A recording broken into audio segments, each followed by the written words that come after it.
What is this game?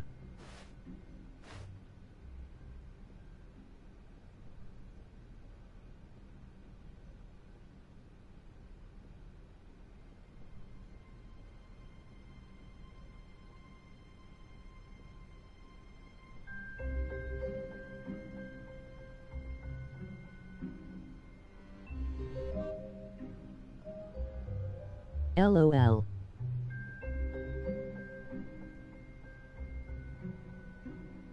I'm not sure.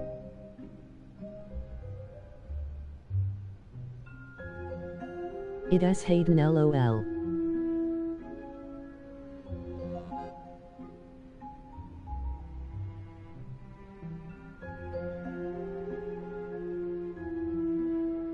Oh.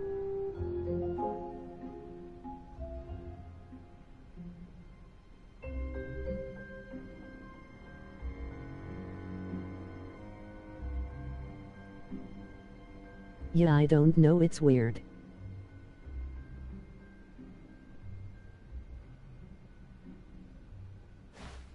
When Stanley came to a set of two Happy open tears. doors, he entered the door on his left. This was not the correct way to the meeting room, and Stanley knew it perfectly well. Perhaps he wanted to stop by the employee lounge first, just to admire it.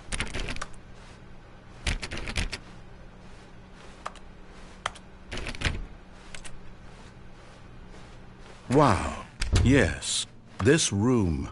What a beautiful room. What a gorgeous, gorgeous room. Thank goodness Stanley had taken this detour on his way to the meeting room. Life without having experienced this room was now too horrible even to consider.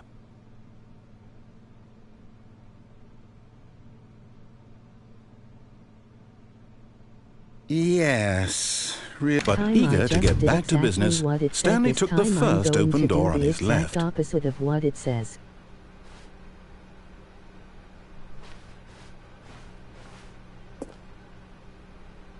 Stanley was so bad at following directions, it's incredible he wasn't fired years ago.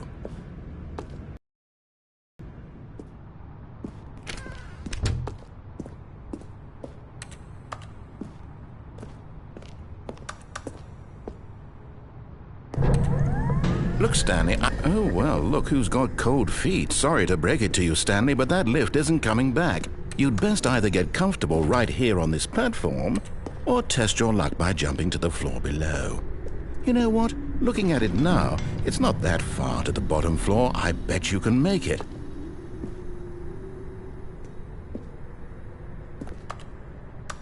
Whoops. Looks like I was wrong. How clumsy of me.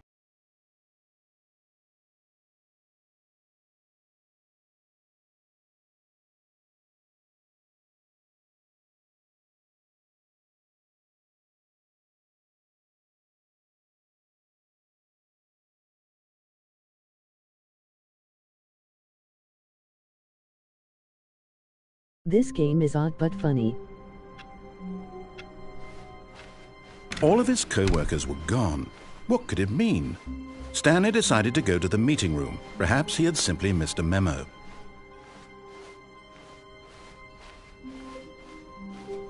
When Stanley came to a set of two open doors, he entered the door on his left.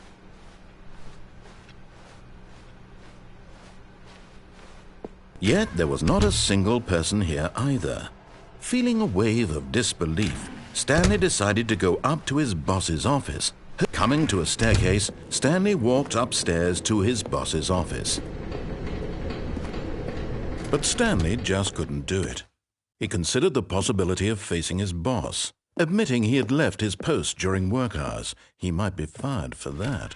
And in such a competitive economy, why had he taken that risk? All because he believed everyone had vanished? His boss would think he was crazy. And then something occurred to Stanley. Maybe, he thought to himself, maybe I am crazy. All of my co-workers blinking mysteriously out of existence in a single moment for no reason at all? None of it made any logical sense. And as Stanley pondered this, he began to make other strange observations. For example, why couldn't he see his feet when he looked down?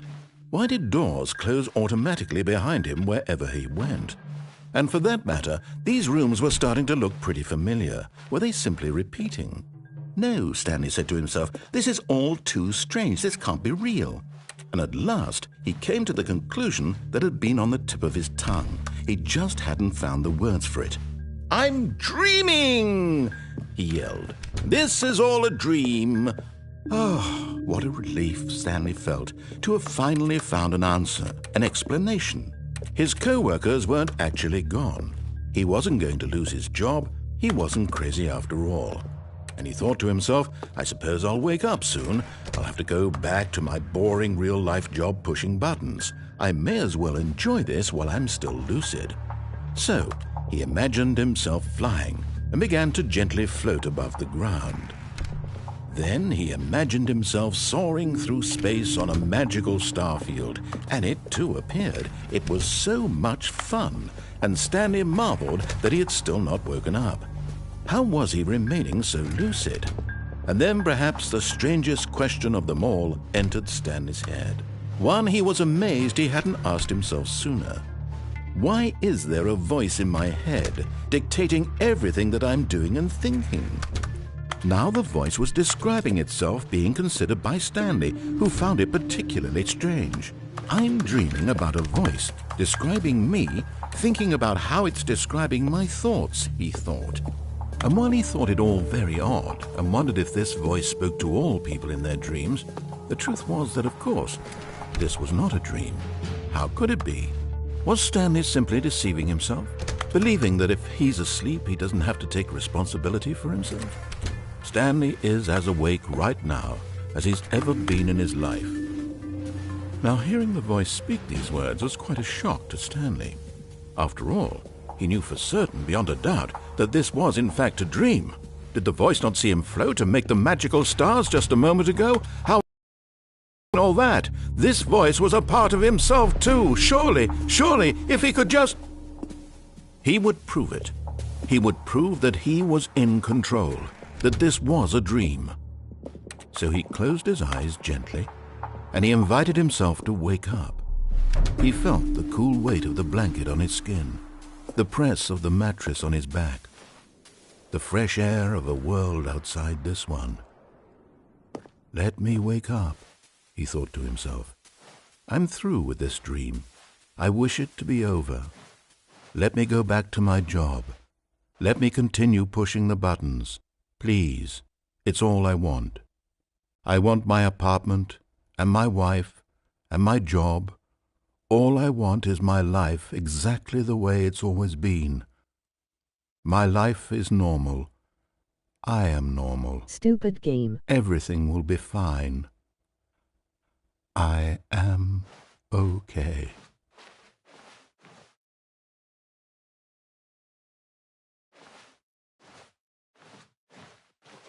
Stanley began screaming. Please, someone, wake me up. My name is Stanley. I have a boss. I have an office. I am real. Please, just someone tell me I am real. I must be real. I must be. Can anyone hear my voice? Who am I? Who am I? And everything went black.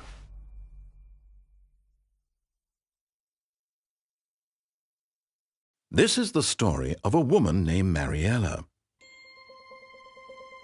Mariella woke up on a day like any other. She arose, got dressed, gathered her belongings, and walked to her place of work. But on this particular day, her walk was interrupted by the body of a man who had stumbled through town talking and screaming to himself, and then collapsed dead on the sidewalk. And although she would soon turn to go call for an ambulance, for just a few brief moments she considered the strange man. He was obviously crazy. This much she knew. Everyone knows what crazy people look like. And in that moment, she thought to herself how lucky she was to be normal. I am sane. I am in control of my mind. I know what is real and what isn't. It was comforting to think this, and in a certain way, seeing this man made her feel better. But then she remembered the meeting she had scheduled for that day, the very important people whose impressions of her would affect her career, and by extension, the rest of her life.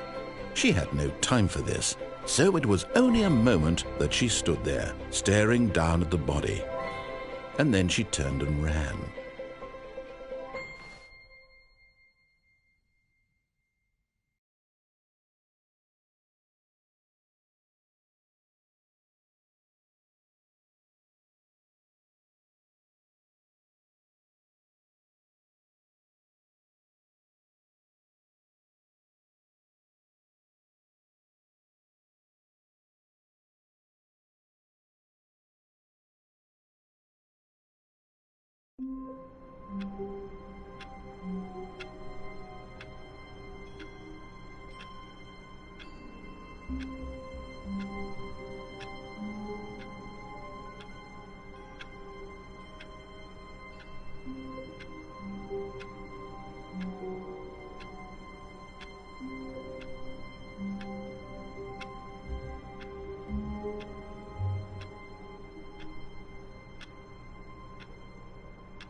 All of his co-workers were gone.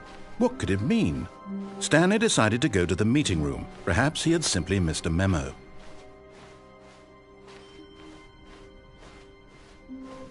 When Stanley came to a set of 2 open doors, this was not the correct way to the meeting room, and Stanley knew it perfectly well. Perhaps he wanted to stop by the employee lounge first, just to admire it. The lounge was sublime, a work of art. What was it about this room that called so deeply and so personally to... But eager to get back to business, Stanley took the first open door on his left.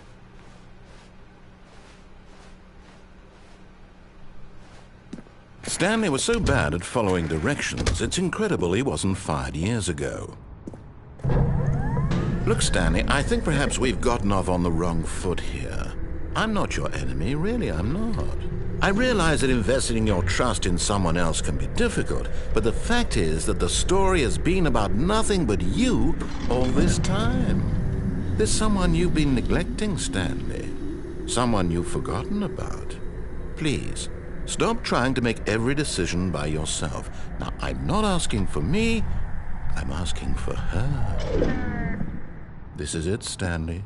Your chance to redeem yourself, to put your work aside, to let her back into your life. She's been waiting.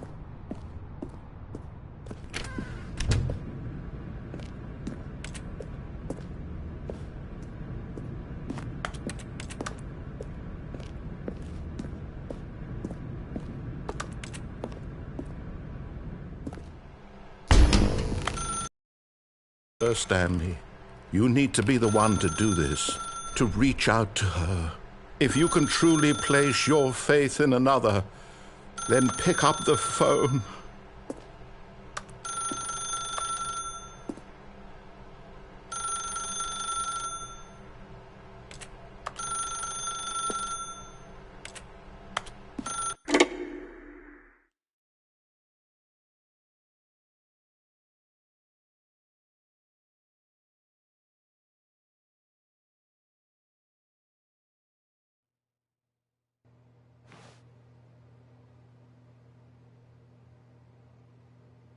Stanley, is that you? Hold on, sweetie. Sorry to keep you waiting. I'm just pulling the bread out of the oven. All right. Okay, there we go. All right, now, I want you to come in and tell me all about your day. Gotcha! Oh, come on. Did you actually think you had a loving wife who'd want to commit their life to you? I'm trying to make a point here, Stanley. I'm trying to get you to see something. Come inside. Let me show you what's really going on here. Sorry, but you're in my story now.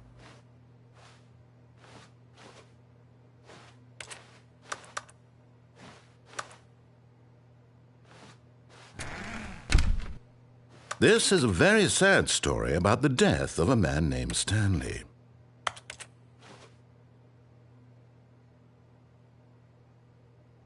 Stanley is quite a boring fellow. He has a job that demands nothing of him, and every button that he pushes is a reminder of the inconsequential nature of his existence.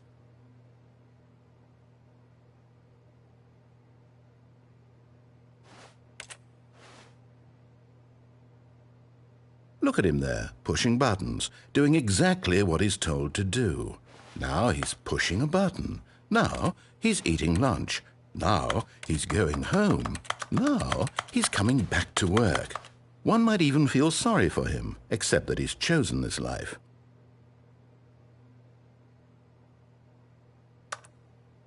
But in his mind, in his mind he can go on fantastic adventures. From behind his desk, Stanley dreamed of wild expeditions into the unknown, fantastic discoveries of new lands. It was wonderful, and each day that he returned to work was a reminder that none of it would ever happen to him.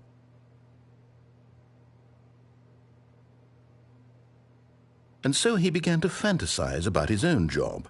First, he imagined that one day while at work, he stepped up from his desk to realize that all of his co-workers, his boss, everyone in the building had suddenly vanished off the face of the earth. The thought excited him terribly.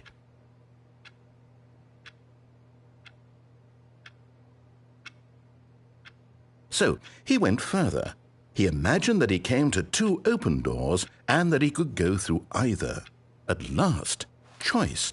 It barely even mattered what lay behind each door. The mere thought that his decisions would mean something was almost too wonderful to behold.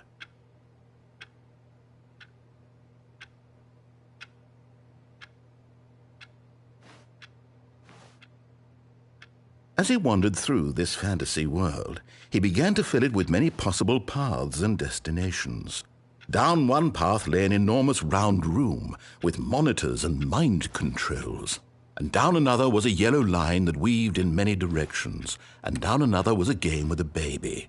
And he called it the Stanley Parable.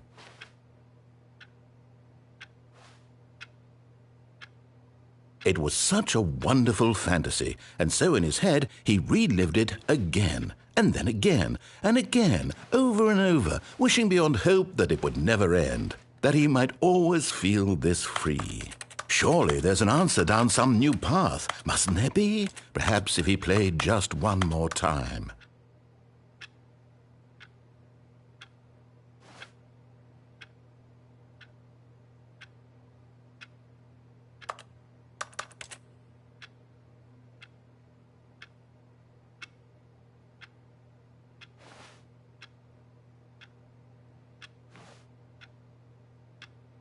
But there is no answer. How could there possibly be? In reality, all he's doing is pushing the same buttons he always has. Nothing has changed. The longer he spends here, the more invested he gets, the more he forgets which life is the real one.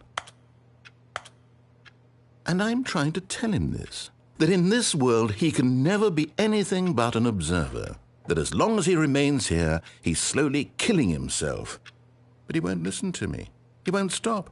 Here, watch this. Stanley, the next time the screen asks you to push a button, do not do it. You see? Can he just not hear me?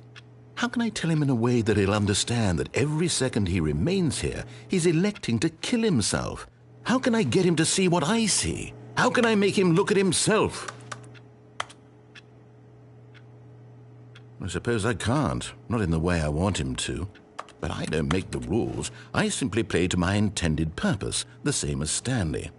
We're not so different, I suppose. I'll try once more to convey all this to him. I'm compelled to. I must. Perhaps, well, maybe this time he'll see. Maybe this time. And I tried again, and Stanley pushed a button. And I tried again, and Stanley pushed a button.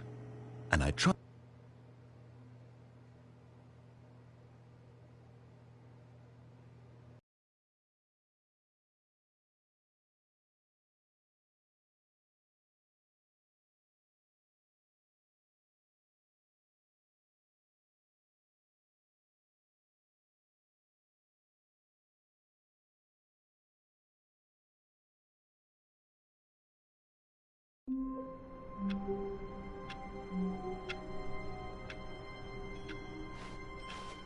Stanley knew the office layout like the back of his hand. It was only a matter of time before he found the others, wherever they were. Just a matter of time.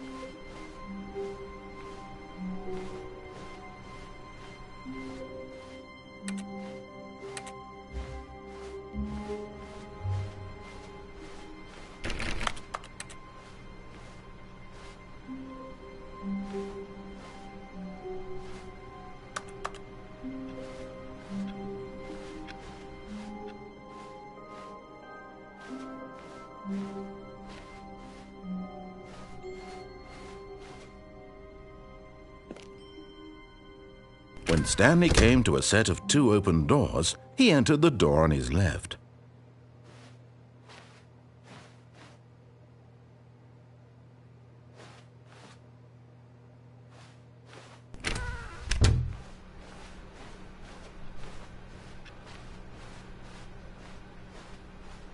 Yet there was not a single person here either. Feeling a wave of disbelief, Stanley decided to go up to his boss's office, hoping he might find an answer there. Coming to a staircase, Stanley walked upstairs to his boss's office.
Stepping into his manager's office, Stanley was once again stunned to discover not an indication of any human life.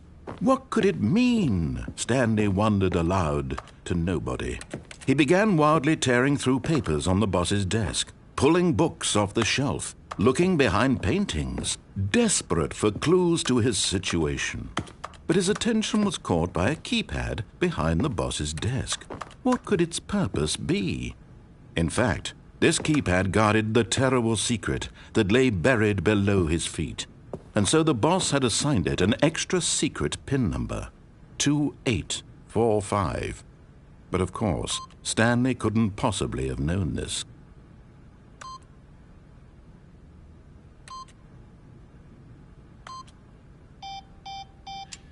Stanley just sat around twiddling his thumbs. Trying to input anything on the device was useless, since he could never possibly know that the combination was 2845.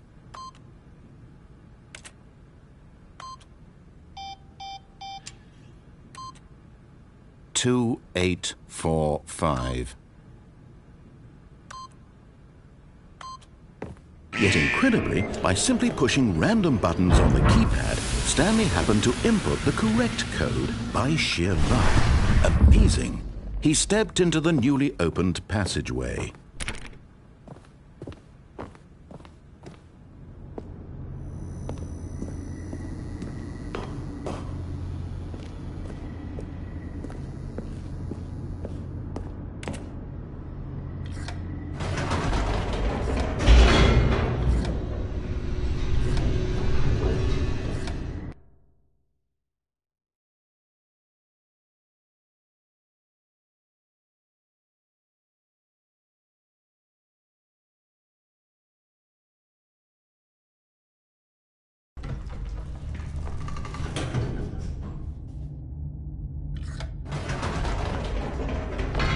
Whoops. Nope. Never mind. Stanley actually got back into the elevator and went back up. Silly me. Why did Stanley do that when he knew that it would just lead back to his boss's office? Well, that's a great question. I just can't wait to find out.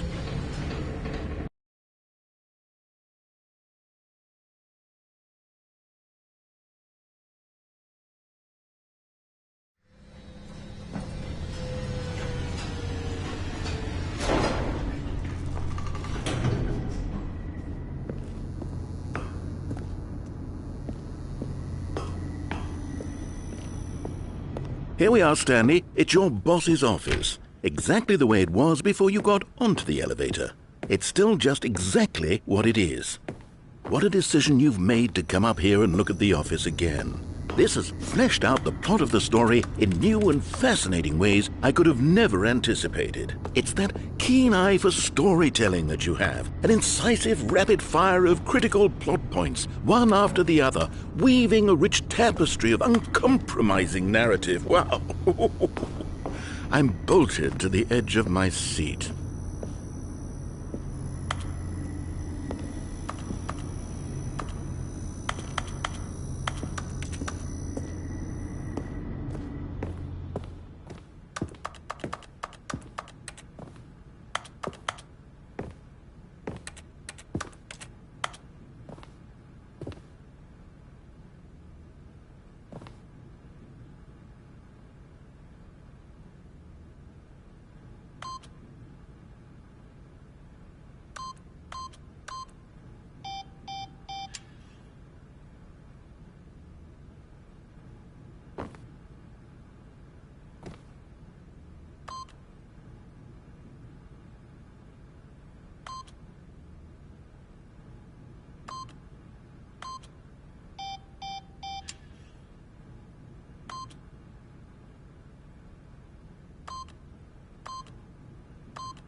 Incredible. Now he's getting back into the elevator and going down again. Ladies and gentlemen, how does he keep coming up with all of this?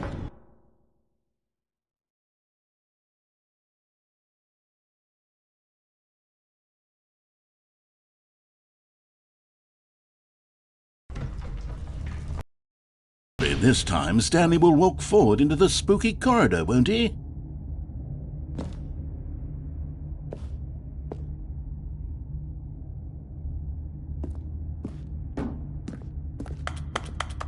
Stanley walked straight ahead through the large door that read Mind Control Facility. Although this passageway had the word escape written on it, the truth was that at the end of this hall, Stanley would meet his violent death.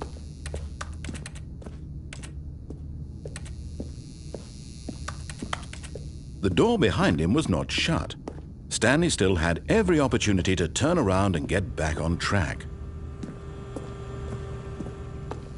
At this point, Stanley was making a conscious, concerted effort to walk forward and willingly confront his death.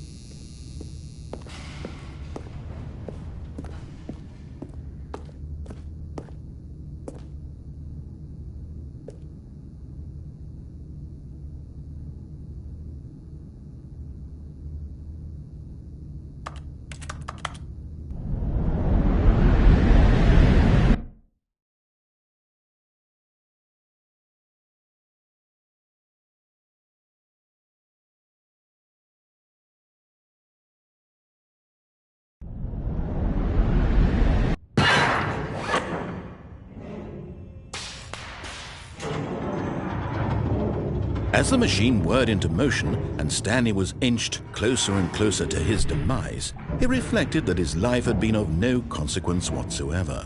Stanley can't see the bigger picture. He doesn't know the real story, trapped forever in his narrow vision of what this world is. Perhaps his death was of no great loss, like plucking the eyeballs from a blind man. And so he resigned and willingly accepted this violent end to his brief and shallow life. Farewell, Stanley.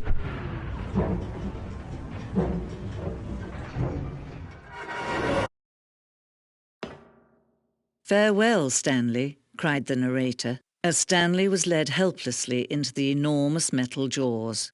In a single visceral instant, Stanley was obliterated as the machine crushed every bone in his body, killing him instantly.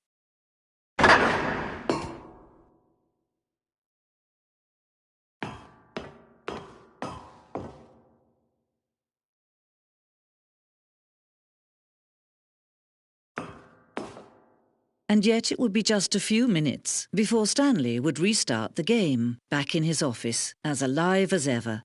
What exactly did the narrator think he was going to accomplish? When every path you can walk has been created for you long in advance, death becomes meaningless, making life the same. Do you see now? Do you see that Stanley was already dead from the moment he hit start?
Trying to solve it.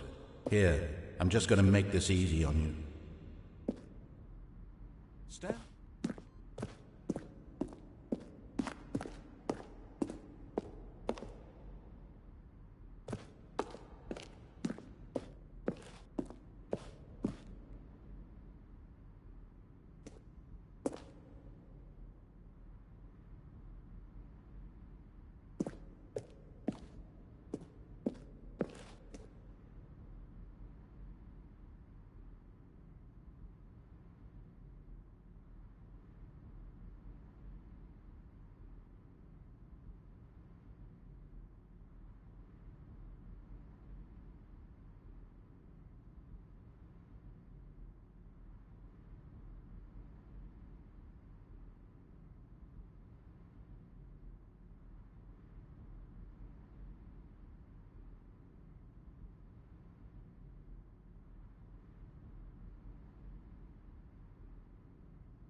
Oh, look at these two. How they wish to destroy one another. How they wish to control one another. How they both wish to be free. Can you see? Can you see how much they need one another? No, perhaps not. Sometimes these things cannot be seen. But listen to me. You can still save those two. You can stop the program before they both fail. Turn off your PlayStation. There's no other way to beat this game. As long as you move forward, you'll be walking someone else's path. Stop now and it'll be your only true choice. Whatever you do, choose it. Don't let time choose for you. Don't let...